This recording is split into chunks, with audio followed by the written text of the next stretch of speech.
Hi, Hello, Hot Vibes. and welcome back to Sense 8, Season 2, Episode 10, maybe? Yes? 10? Yes. 10. Yes. 10? 10. Yes. Um, Yes. if all the world's a stage, identity is nothing but a costume. Dun dun dun. Yes. So how was your week this week?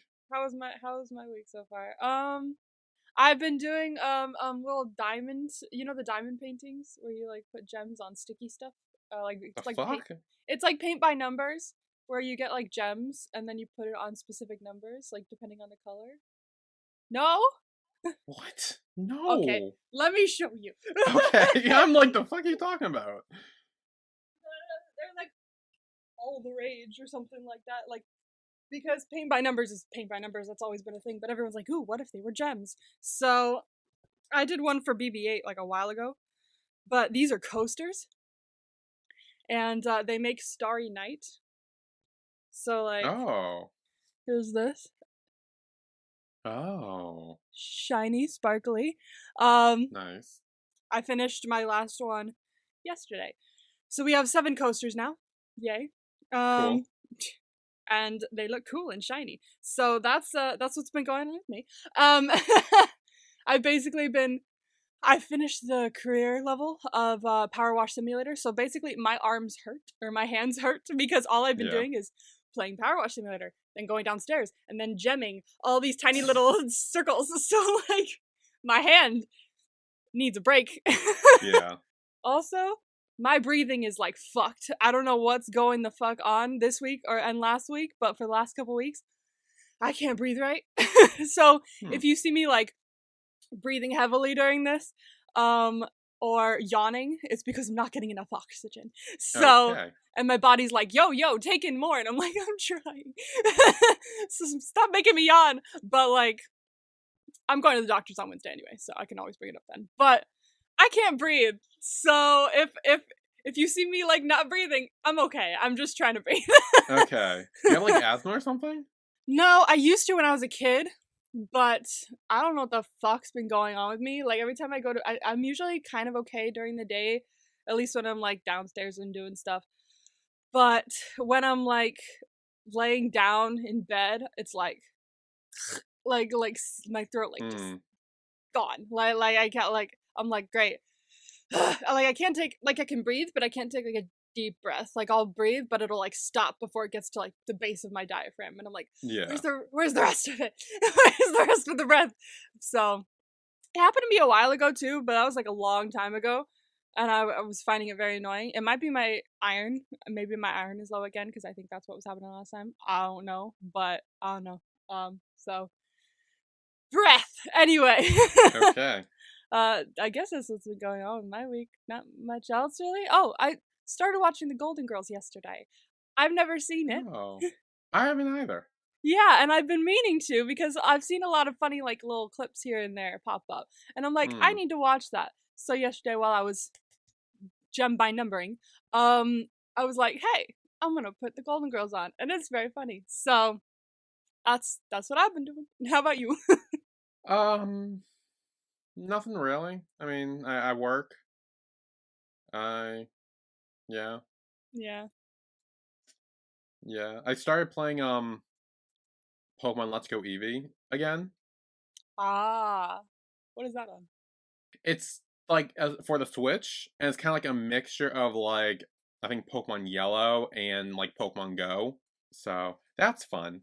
I've been playing that. I get my little Eevee buddy, which I love, and like you can catch like, and it's kind of like when you catch Pokemon, it's kind of like with Pokemon Go, where like you don't need to fight them, you just throw the ball in like the circle rings and like try to catch them.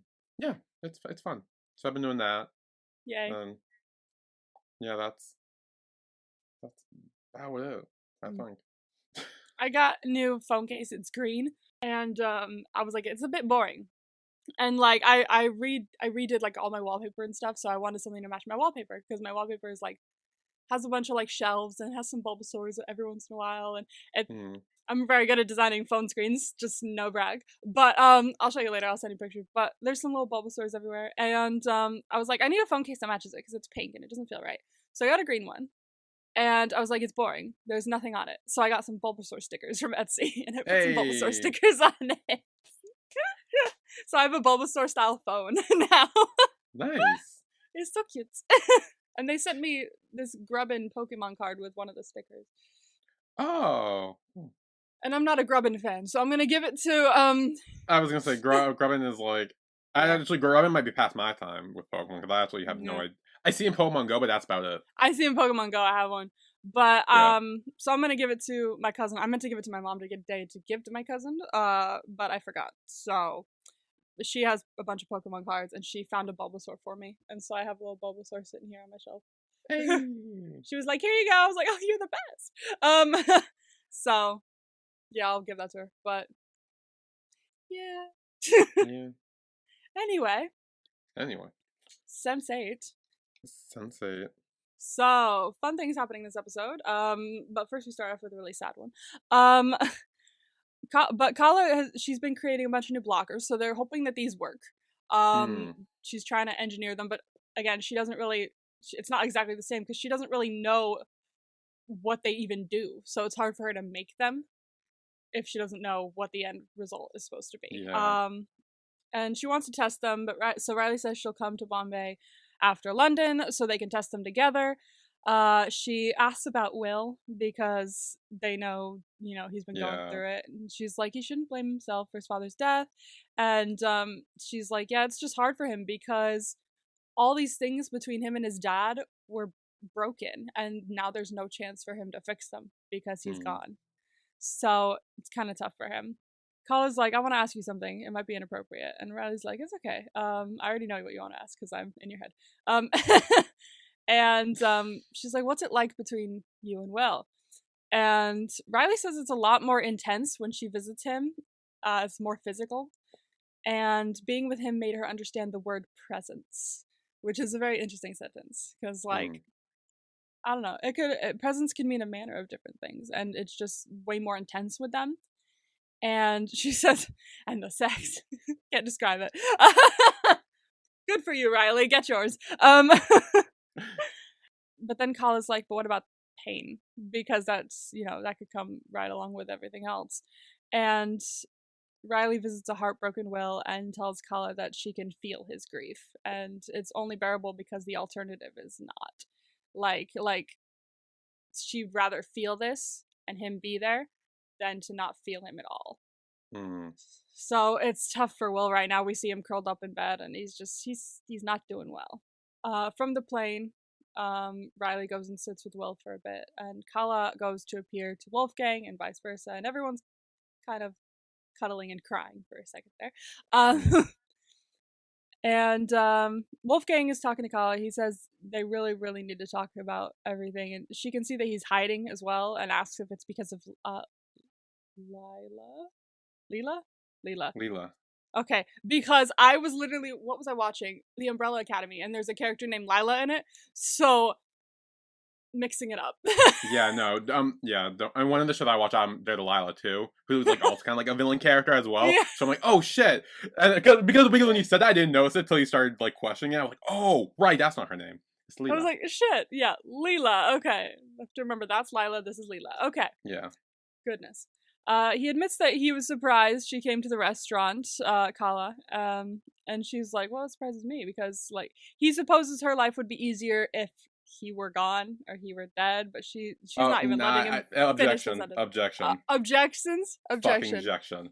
Objection. He has no right to play the fucking martyr right now. It would be easier if both of you kept it in your pants. That's how the solution would be easier. Don't try to be like, oh, if I died, things would be so much easier. No, fuck off. I hate them both. They suck. Oh my god! That, I swear, I literally paused the TV and like had like a little like rant to myself. Like I was like freaking out because like I cannot. There was like what 2 episodes left. I don't think this is gonna change. I swear, I don't think this is gonna change. There are 2 episodes left. I want to see what the fuck you think about the end because you're gonna be like slapped in the face by whatever goes on. I really want to see what the fuck's gonna go down in your head. I want to know. I don't think it's gonna be good. I'll tell you that much. Oh my god, at least. You have no fucking idea. Anyway, I don't. You don't. Oh my god. So they're being romantic and shit, which Billy's not a fan of. No, no, no. She admits her life became confusing and she doesn't really know how to fix it. And she can't fix her troubles with a rocket launcher like he does, and can't help but point out that his current troubles are all due to that kind of violence. And however, she knows that she doesn't want to hurt Rajan. So she feels like she needs to tell him sooner rather than later. They share a little kiss, and Wolfgang says he's coming to Bombay, but she's like, you can't. And he finds that she's talked enough about things being right or wrong and what she should do. And he doesn't give a shit about the rules or right or wrong, and he only cares about them right now. And so they passionately kiss again. They do a kiss. They have a bunch of kisses, which I know you fucking detest. I really don't. You're like, I'm out. I can't do it. No. He knows she's feeling the same though, and she admits to that, but she can't be with him in her city. So she proposes they go somewhere where nobody knows that, and nobody knows them. And she'll talk to Rajan once he comes home and tell him what's been happening to her. She owes him the truth. So that's a plan that's currently slightly been set in motion, which is fucking finally, kind of, because like she's been meaning to tell him the whole season. I'm like, bullshit. You had ample opportunity to tell him so many fucking times, and you're like, oh, I don't want to hurt him. You've been hurting him by having an affair this whole time. Yeah. Like, Alright. I can't. I'm very excited to see what the fuck you think about the end. God. I really am. So, back with Will. He's having nightmares about his father's death, all the memories coming back, all the sad stuff, really. And Whispers is pretty much taunting him. Sarah Petrel's death goes through his head. Angelica appears to comfort him, though, which is nice. And she says she understands his pain. She went so far that she couldn't come back. And Whispers appears and starts talking about him letting his father die alone. And Will's like, get away from me. And it's like, it's like he's in hell right now, kind of. Yeah. And Whisper says he knows things are difficult, but he suggests Will didn't go to see him because maybe his father wasn't that important to him after all. I'm like, I want to punch you in the face so much. And as Whispers tries to get in his head, Will grinds up pills, snorts the powder, and he's kind of back into this drug loop a little bit. Yeah. And as Whispers fades away, he tells Will that they're getting closer. So it seems that Whispers is kind of maybe, location-wise, maybe getting closer to Will. Yeah. And we see Sun for a moment as well. She's back in her hotel room. She takes off the pink wig and looks at herself in the mirror. So she's getting ready to go to this gala and prepare for the takedown. I'm excited for that. I know you are. Next episode, get ready. Okay, great. So with Lito and Sun, they kind of go intertwined here.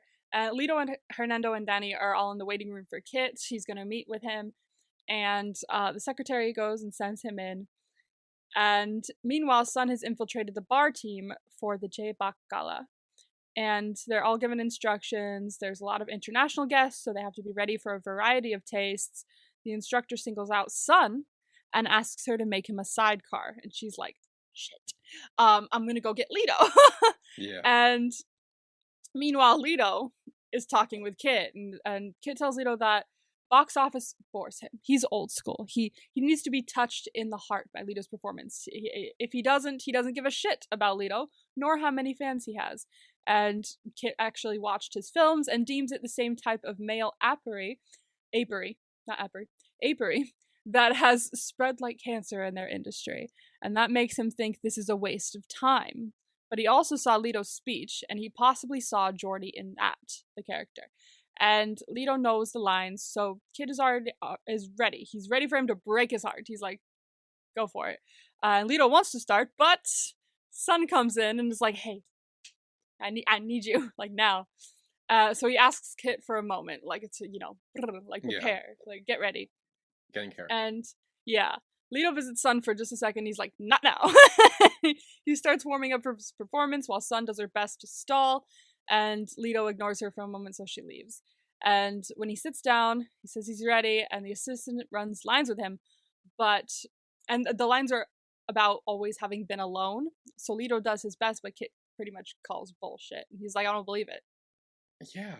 I didn't either, to be fair with you. He was being Well, I mean, very because he's never been alone. Like, he's always had Hernando, and recently he had Dan. Like, he's never been alone. Like, exactly. He doesn't know that. Like he doesn't know where to tap into for that. yeah. So it feels like he's just reading the lines.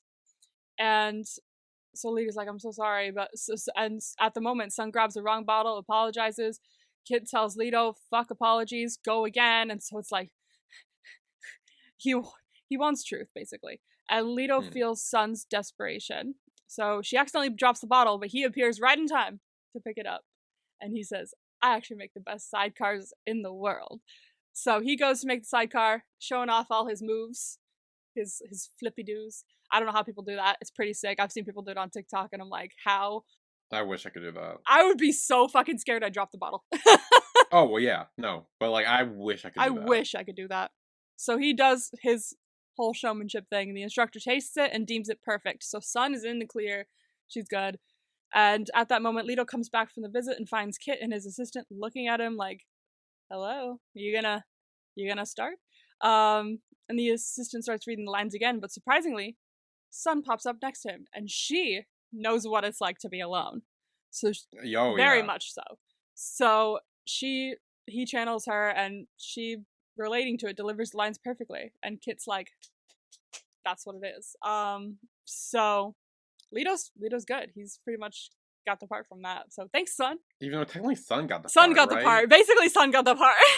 Because I was, like, thinking about that. I'm like, like, last episode, they all, like, praised how this was, like, for Leto and meant for Leto. But Sun got the part, Sun got the technically. part. So I like to think of it as like using skills or sharing skills and sharing experiences rather than someone taking them over. So even though we saw Sun, he was channeling her feelings of being alone. I like to think of it that way because Mm. we see people like channeling skills for like fighting and things like that. But we also, when we watch those, we always go, Sun beat him up. instead of like, Yeah, no, me. because, like, I feel like it's the same with the making the drink too. Like, that was clearly That Leto. was Leto. That was Leto. Like, I don't think that was Sun channeling her Leto's skill. I think that was Leto doing it for her, Yeah. similar to Sun doing it for Leto in the scene. Because, like, there has been times where we saw, like, I think in the first season where Will would, like, speak in Korean all of a sudden from Sun. Yeah. That was a skill he got from Sun. That was, like, skill sharing. This was more like, I don't want to say body swap, but, like, body takeover or whatever, Yeah. or like control or whatever phrase you want to pick. Like, that's the way I saw it, at least. But yeah, no. Yeah, I guess there's a specific way that a lot of people look at this very differently, but like I definitely like Sun helped a lot in that for sure. Like Yeah. he got the part because she was emotional about being alone. I will say, I think it was going to be something they go more into in season 3 if there was one. That it would have been like Leto going through the making of the film and going through stuff like that. So I wonder if that would have been brought up. If maybe it's like, hey, what happened? Your performance is very different from when you read for me. Yeah, and it's literally Sun being Leto Yeah, throughout the whole fucking I thing. would That'd be wonder. funny, That actually. would be quite That would be funny. fun. I wonder if that would be that because like one of their like first like connections is when he was on the set filming and like he could not keep it together because Sun was on her period. So it's Yeah. that was one of their first things. So it'd be very interesting to see them kind of like in a funny like comedic thing when he's filming again. Like I feel like that would be kind of fun. But alas, there is no season 3, so we'll just have to wonder. Hmm. We see Capheus for a moment. The Van Dam arrives in Kibera, and Jella reminds everyone about the rally this weekend. So there's going to be a rally. Everyone's going to be going, Hmm. and Capheus is getting ready to speak there. And with Leto, Danny, and Hernando arrive at a fancy ass pool party. Very Hollywood, very LA. I will say this feels very Hollywood in TV shows. I like watching this. I was like, wow, this is so like what people think Hollywood is. It's Yeah. very like, oh my gosh, like I'm honestly, I know there's people like that. I'm sure there fucking are, but I feel like this is a very like dramatized version of what Hollywood is. Yeah.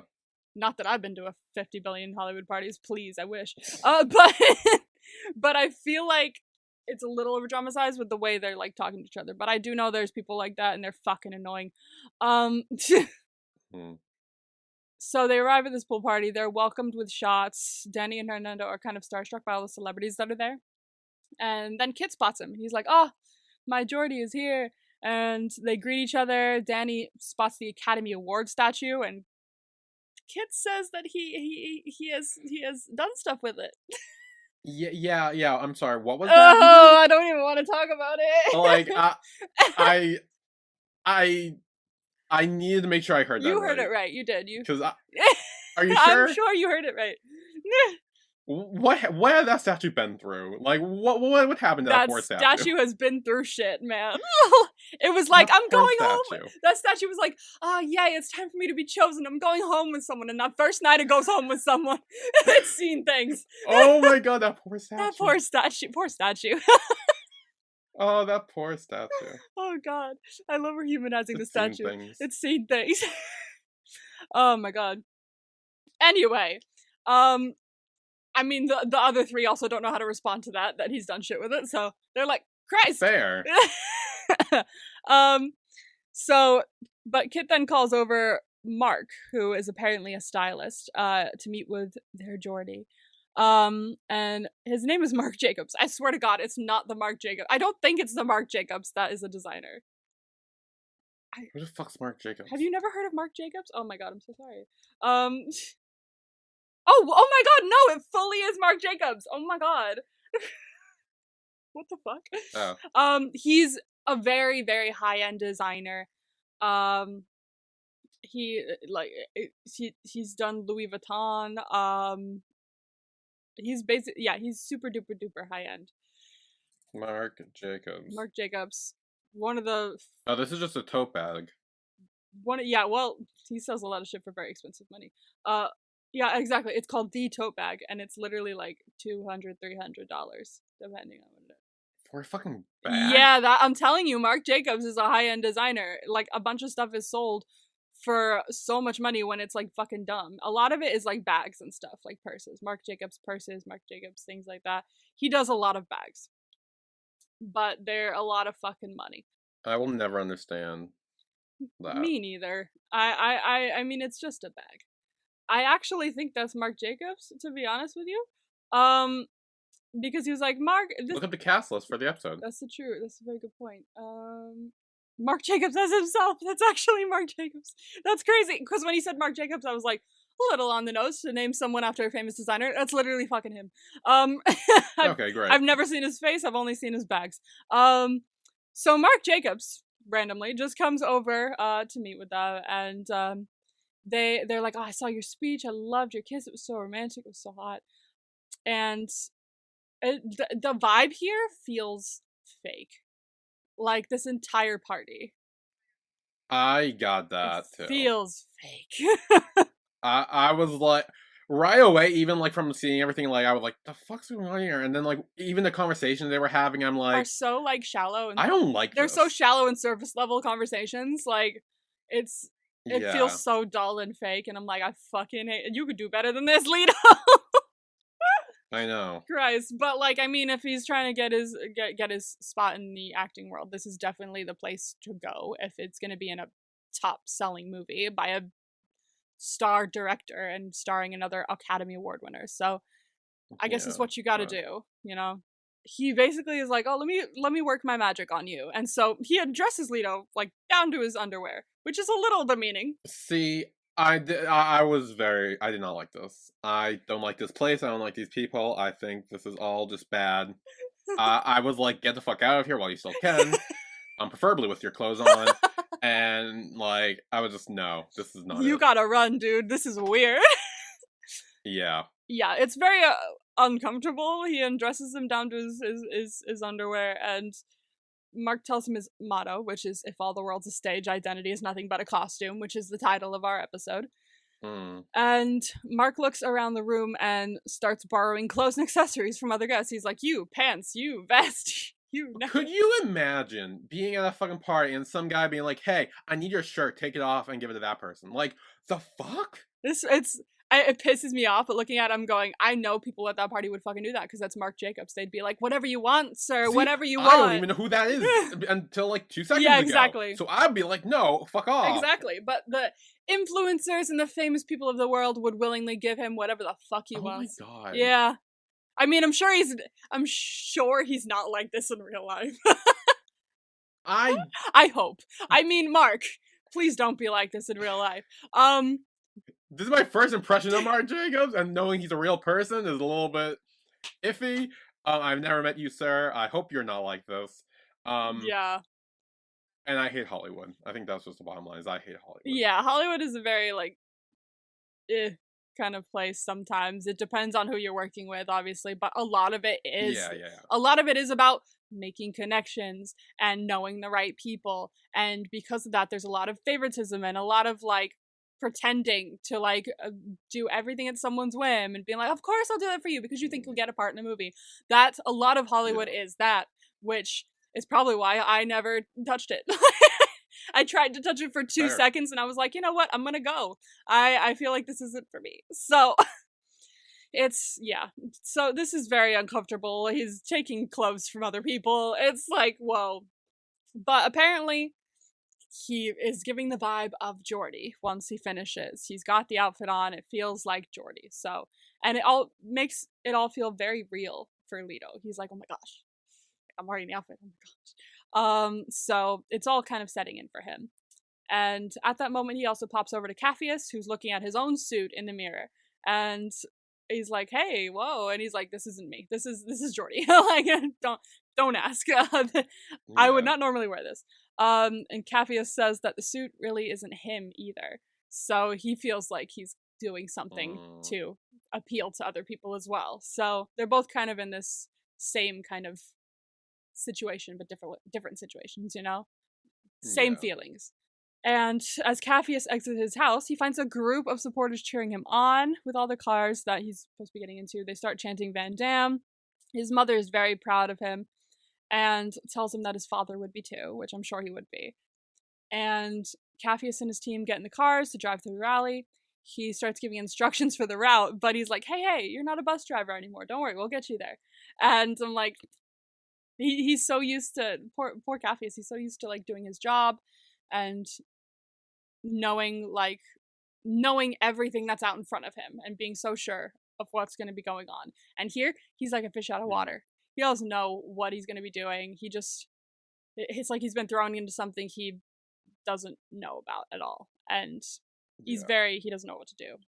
And this also mimics like when he's on stage a little later, because while he says you're not a bus driver anymore, later on stage we'll see Jealous say just drive the bus when he's worried about giving the speech. And I'll talk more about that when we get to that quote, but I love that part. I love that quote just because it's very layered. Yeah. And back with Leto, Kit is showing Leto, Hernando, and Danny around, and outside he calls over Blake Huntington, who is apparently an Academy Award-winning actor. 3-time Academy Award-winning actor. Oh, jeez. So, wow. Like it makes a difference. I would also like to point out that he's played by, what's his name? Cheyenne Jackson, who played Hades in the Descendants movies. And right. And he also played Caleb Covington in Julie and the Phantoms. That's what I knew him from. I knew him. I was like, oh yeah, that's that guy. Yeah. I was rewatching the episode and I went, oh fuck, hi. So he's honestly a great actor, like, despite this, whatever this character is, I don't care. But he's a great actor. He's a fantastic singer. He's honestly an actor, like, whenever I see him, I'm just like, I really like you. I'm excited to see you. So he's just fucking great. And he has a similar voice to Brendan Urie in Panic at the Disco. And I'm like, fucking Christ, you got range, dude. Oh, I didn't know that. Anyway, so honestly, they're all kind of starstruck. They're like, oh my god, you're gonna be playing my love interest? Oh my god, I've made it. Like, this is insane. And Hernando tells Blake that he teaches one of his films to his students. And he's like, oh, that's great. That's so nice to hear. Thank you. But again, the way he says it feels very fake. Everyone at this fucking place is fake. They're so fake. Like, I can see through every single fucking one of you. And I think that's the goal. And I really like that that's the goal. Like, you can see that. And I like that Lily and Lana, the directors, I like that they portrayed Hollywood like this, because it really makes you think, wow, these directors are like, fuck you to Hollywood. Just like, no, Yeah. this is what you're like. Here you go. It makes me giggle that they were like, no, this is how we're playing it. Leto introduces Denny and Hernando to Blake, and he recognizes Hernando from Leto's speech, and he's like, oh, I heard you auditioning for the movie, so I even screamed Passion of the Sinner, and Leto's like, oh my god, he watched my movie. Oh my god, oh my god. And he said he thought it offered real insight on the interdependence of identity by rejecting the standard male narratives of sovereignty. Don't know what any of those fucking words mean. I Nope. know about what half of those words mean, maybe. But Hernando said he said the same thing, and Blake quotes a line from The Lady with the Dog. Iberian Dreams reminds him of Chekhov. Hernando's like, I like you, you're great. So everybody loves him. And so Kit pretty much breaks up the literary talk, and he asks Blake if he wants to fuck Leto. I'm like, you're freaking me out, man. Like you're an This whole party. you're an odd duck. And he says as Pablo, absolutely, because that's the character that he's gonna be playing. So Leo's like, well, thank you. Leto's having a good time. I'll take it. But this party is very weird. Yeah. And back with Capheus, we see him for a second, and his team arrive at the rally. There's a huge, massive crowd, and Capheus is obviously overwhelmed because it's like, whoa, all these people are here to see me? Like, that's not a usual thing that happens. And while that's happening, Leto is sitting on the beach by himself, and Hernando finds him and sits down with him, and Leto's like, I had to leave. Like, I couldn't breathe, and I'm like, I wouldn't be able to either. And Hernando says there's nothing more frightening than a dream come true. Which makes sense, honestly. I agree. Because it's like, I've just achieved this. Like, what do I do now? Where do I go from here? Yeah. Also, if it doesn't live up to like your hopes, Yeah, or like it being as good as you dreamed it is, it's like, ooh. it's like never meet your heroes. Like, Yeah. because you have this whole idea of it in your mind, and then when you're faced with it, it's like, oh, that's not exactly what I thought it was gonna be. And Leto says it feels weird. It feels like everything is in his life has led him to this beach, but at the same time, he feels like he doesn't belong here at all. And Hernando says he knows the feeling. Usually that means there's something he's afraid of. And Leto's afraid that he'll do this movie and everyone finds out that he's a fraud, that he's not a good actor. And Hernando tells him that he's great. He's like, I don't know what to talk about. You're amazing. You're only scared right now because art, like life, is full of risk, which is, I love that.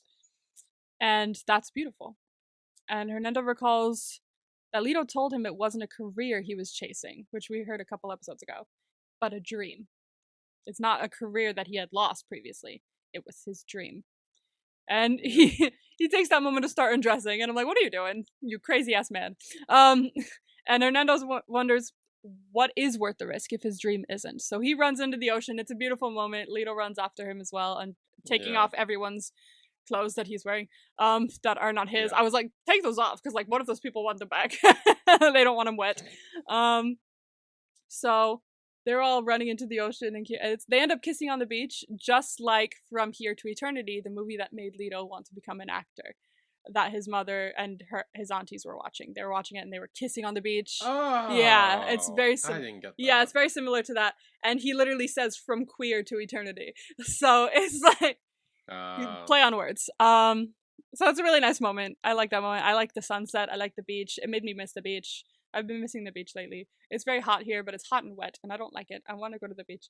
Yeah, it's raining right now, actually. It's apparently maybe supposed to rain here, but like lightly, and then tomorrow it's supposed to rain like a fuck ton. So yeah, we shall see. So Capheus is now on stage, looking over at the crowd, and Zakia is like, "Look, we're all here for you because you're just like us, and you're just like them, and that's why people want to vote for you." And his mother assures him that every good and bad day of his life has prepared him for this. Like, they're all trying to hype him up. Like, you got this. And Koman starts the welcome speech before he comes on, and the people have elected liars and hypocrites for too long, and everyone's cheering, and the time has come to elect a real man. And he introduces the candidate of the KRDP, which I now know is the Kenyan Kenyan Reform Democratic Party. Yes. Kenyan Reform Democratic Party. I made sure to make a note of that in my head. I was like, that's what it means. Okay. So Capheus Onyango is their candidate, and Capheus cautiously approaches the microphone, but he kind of freezes. And Jella walks up to him and reminds him to just drive the bus, which I think is such a good word of encouragement that he needed to hear. It was very simple words because it's like what Capheus did when he was driving the bus, it wasn't just driving, it was also speaking to people a certain way and talking to them like they were just like they were friends, like, hey, come on the bus, like things like that. The way he spoke to what's her name, the Silas's daughter when she was on the bus was just like another person. The way he spoke to the older woman who had lost her engagement ring was like that. He Yeah. has so many experiences of driving that bus, of just talking to people like he normally would. And I think that was such a good word of encouragement to give him before this, because it gives him kind of an anchor to something he knows and something he knows how to do. So thank you, Jella, for that. That was perfect. So, strengthened by his cluster appearing beside him, he greets the crowd. He tells them they should know him if they're going to vote for him. So he decides to tell them his story. And he says, once a Kikuyu woman and a Luo man fell in love. And those were his parents. And they were asked by their families not to marry outside of the tribe. But he says, love is a bridge if you allow it to be. Which I have gone through my whole life believing that. Like, every time anyone says what will save the world, I always reply with love. Like, I feel like that's the main thing that will save everything. And so I love this moment. I love this moment so much. I'm like, if we all just fucking love each other, I might be optimistic and shit, but if we all just love each other and care about each other, maybe everything will be okay. Okay? Fuck the power. Pisses me off. Anyway. Apparently his parents, they married anyway and lived in the Luo tribe, but they were not very welcoming to his mother. And so when he was only a few months old, they moved to his mother's village, only for the same thing to happen to his father. And they moved to the city, where they knew no one because of that, and the same prejudice that drove them to the city also caused the death of his father when a political difference became a tribal war. He shares this story because there are many rumors going around about him. But he's Kikuyu, he's Luo. Jella apparently is also mixed. His father is Sudanese and his mother is Kenyan, and these are facts that they never talk about because they have never mattered.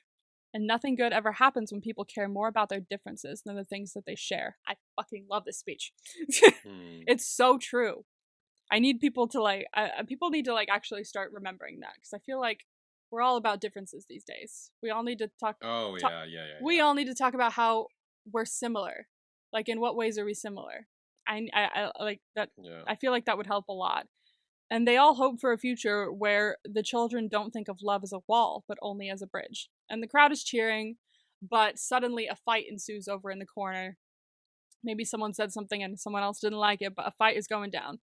And Capheus starts panicking. He's like, hey, stop, please, no violence. So I'm glad that he said that, because maybe some people in the crowd heard him.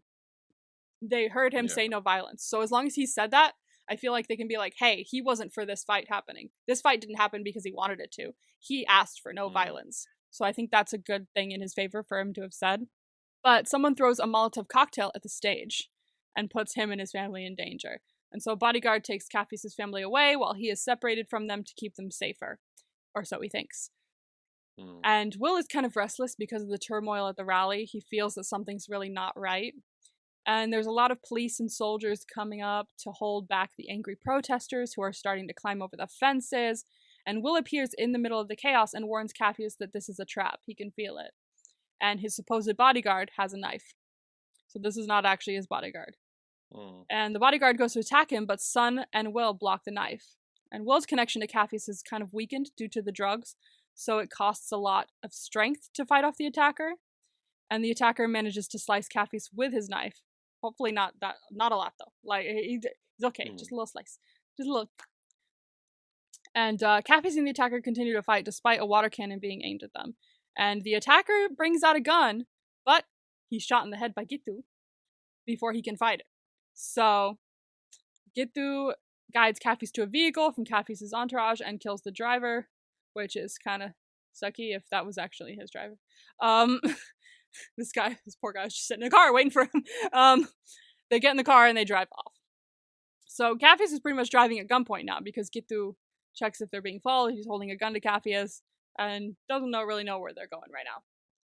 And so Will is kind of broken down on the bed at this moment, and he's about to reach for more drugs, but Riley appears and tells him that what just happened was just not good. Like, we know Mm. you're in pain and you feel lost, but we really need you. Like, that, you could have helped a lot in that instance, and you were too weak to do it.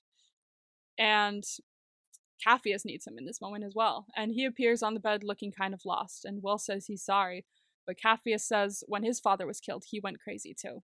And so he understands. And Will admits he fucked up and that it won't happen again. However, he knows Capheus is safe now. And he's like, how do you know that? And he appears in the back of the car and he says, well, the safety's on. He's not going to shoot you. Yeah, he's not gonna He's shoot him. not going to shoot you. And must hear Capheus say that through Will. And he's like, oh, so it is. And he puts the gun away. This motherfucker. And Capheus asks why he saved him, and Githuz didn't want the last scene of the Legend of Superpower and Van Damme to be some political bullshit cooked up by Mendiba. And he's like, don't you work for Mendiba? And he's like, Mendiba's not from Kibera, like we are. What he doesn't understand about Slumdogs is that if he tries to put a leash on them, they'll rip his hands off at the wrist. He says he has big plans, and he then orders Capheus to get out of his new car. So he's taking the car. But I find Gitu so interesting because it's very much like, yeah, I'll work for you for whatever money you need, but like, you'll never be the connection that you have like with the people you grew up around and with the community you Yeah. grew up in. So I find him such an interesting character. It kind of reminds me of the way we talked about Silas in the first season, Mm. with him being like complex a little bit. He's definitely more on the like bad side, but he definitely has some complex like characteristics there that I would have loved to explore Yeah. if there was a season 3, because I think we would have done. I think with him saying that he has big plans, maybe we would have heard more of him and him talking to Capheus and stuff Mm. in the next season. But there isn't one, so no. And this is the point where we start talking about that, where there's like, oh, that would have been good, because there's only like what 2 episodes left after this. Yeah, I think so. So this is the point where we find a lot of stuff that would have been continued on with, but won't be, sadly. So Capheus' family and friends are very worried about him, but they're very relieved when he walks through the door of the house. And Shiro notices that he has a cut, and he's like, I'm fine, mother, I'm okay. She says what he said was good for people to hear, and Zakia agrees, and Capheus thinks no one will vote for him after what happened. But Capheus' political team is not so sure, because people know that the violence was caused by Mendiba's men. He said no violence, and there was violence. Yeah. So they know it wasn't him. And before the demonstrators attacked, you could feel the crowd's excitement, and they loved his words. And Zakia thinks they all felt the same, that this may be their last chance at a future that doesn't look exactly like their past. So keep moving forward. Meet the Robinson style. We are moving forward with the future with Capheus, which is very exciting for him. And now with Sun, Will, and Riley are all in this scene. Will and Sun connect for a moment as they're both alone in their rooms. He's holding his police badge while she's holding a note. And Will walks up to the mirror and he sees Sun and he's like, tonight's the night of the gala, isn't it? Right? And she asks if he's going to stop her. And he asks if she wants him to. I like their relationship. They only talk every once in a while, but I really like the way they talk. Yeah. And she doesn't really answer when he asks that. And he says every cop knows that there are moments where the only choice you have left is to defend yourself. And she then decides to go for it. And she starts applying the makeup for her cover while he goes to shave off his beard. I'm not going to turn this into a political podcast. I'm just going to say I don't necessarily agree with him. Because I know there's a lot of turmoil when it comes to cops. Especially in this country. So I'm not gonna turn this into like even though that's kind of what I believe. But what he's saying is very gray area.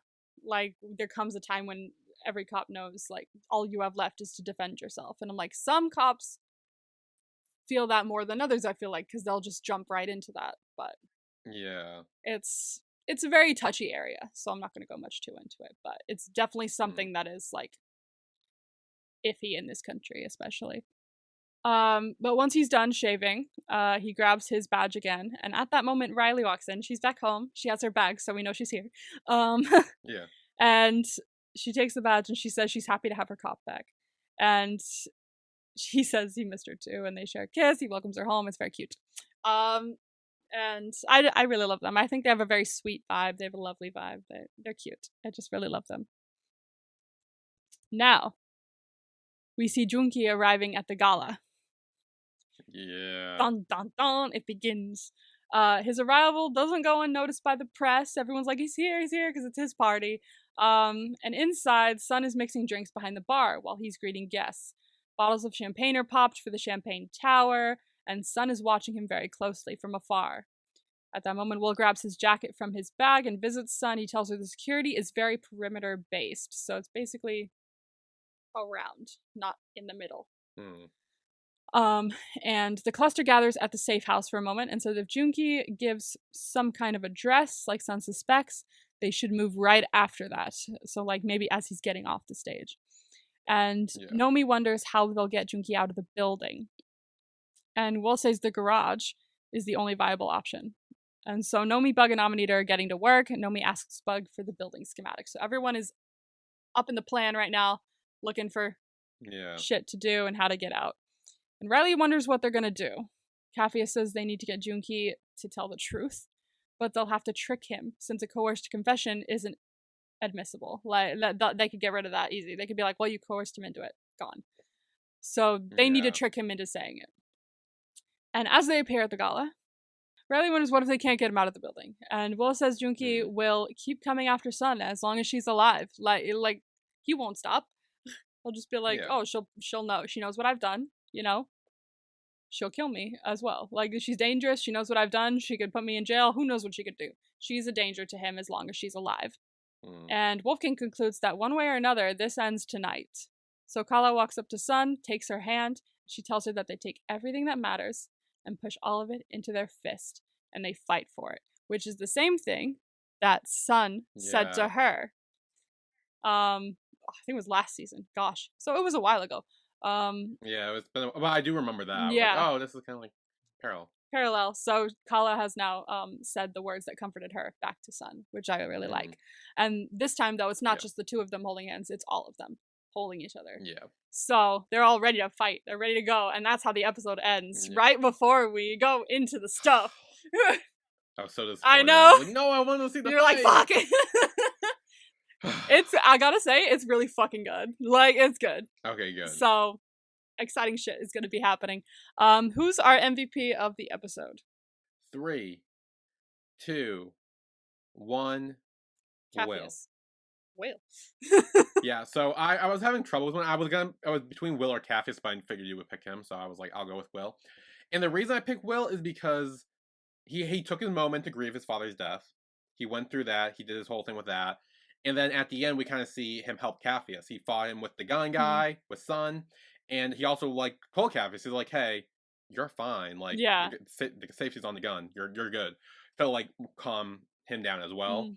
And so I like that he took the moment to grieve, but it wasn't, like, so long where he couldn't really help or do anything. It was like he grieved, and then when he needed to step up, he stepped up, he helped, and I like that. True. Amazing. I said Capheus because that speech was just amazing. That I adore it, and I believe everything he was saying about how love is the bridge that will kind of heal the world, I feel like. So, and he did hold his own for a second there when Will and Sun kind of blipped out, and I don't know, I really like the way he handled himself this episode. Even though he was scared and kind of like out of his element, he held his own and he was able to rally everyone together. So hell yeah, Capheus. Okay, grades. Okay, so let's see. If all the world's a stage identity is nothing but a costume, you said had to do with Lido maybe, and you were right. It was Mark. Yeah. It was Mark Jacobs, but that's fine. I don't think you would have guessed Mark Jacobs. No. Hollywood, you said Lido. You were right. Speech, you said Will. You were wrong. Capheus. Oh, right, yeah. Dun, dun, dun. And the gala, you said Sun. You were right. Yeah. So, exciting stuff is happening next episode, man. I'm so excited for this.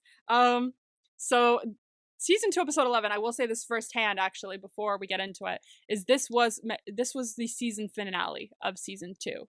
The one after that Yes. was the, like, closing movie that they made, the special, to close up a bunch of doors. So this next episode was meant to be the season finale, originally. Okay. And it's a question, and it says, "You want a war?" Ooh. So, pretty sick title. Who do you think who do you think says that? My first, okay, I went through like 5 different people in my head. Okay. So my first thought was Sun saying it to our brother. I'd be like, "You want a war?" Like, Brent, because we know we're gonna see the gala. We know we're gonna do that stuff. Another part was maybe like Wolfgang or Kala to Leela. It could also be Will to Whispers. Like, there were so many thoughts I had in my head, but because we're about to go to the gala, I'm gonna stick with Sun. And plus, she was the first one that came to my head. So I'll go with Instinct and see if that's right or not. I don't know. Okay. You have 3 vibes. First is confrontation. I think that's also going to be Sun and her brother. Ready? The next one is another question. Marry me? The fuck? Someone asks someone else to marry them. In what world? Who the fuck's... Oh, I mean... Actually, now I think about it. I was like, there's a few people in this world. Oh, damn. I feel like it's either Nomi and Amanita or Lito and Hernando. Because they're the only, like, non-married... I mean, I guess Riley and Will, too. I swear to God, if it's Wolfgang and Kala, I'm screaming. I swear to God. She's married already. But, like, I kind of hope it's not Will and Riley, because I feel like that's, like, 2 on the nose. And, like, plus they haven't been together that long. I'm gonna say Lito or Hernando. Okay. I'm gonna say them. I want to say Nomi Namanita too, but I feel like... Yeah, pick one. Maybe because... I know, but like I feel like we saw a lot of Lito and like, you know, him getting a new job and like his career is doing better now. Maybe he's like riding that high and being like, "Hey, will you marry me?" And they had a nice moment on the beach and like... I don't know. Okay. Maybe, sure, I'll go with them. Okay. We go with Lito. And your last vibe is a member of our cluster is kidnapped. Ooh. Yes. I hope that's also not Sun as well. But I'm just thinking the gala right now, so I'm like trying to think like, because you said it was supposed to be the season finale, so I'm wondering if the season finale was just meant to be the gala and all the thing with Sun and her brother stuff to wrap up. Because if that's the case, I feel like it would be Sun. But if it's not, maybe Whispers plays another part and he like secretly sneaks in, and I don't know why, maybe Riley gets kidnapped. Because I think it's gonna be someone with Whispers. And I don't think he would kidnap Will. I feel like he would purposely try to kidnap Riley to fuck with Will. I see that. So that's what I'm going with, and yeah. Okay. But how could any of them get kidnapped? Wouldn't like Sun or Will or Wolfgang like kick in and be like, "Hey, let's kick ass," and like... I guess we'll have to see.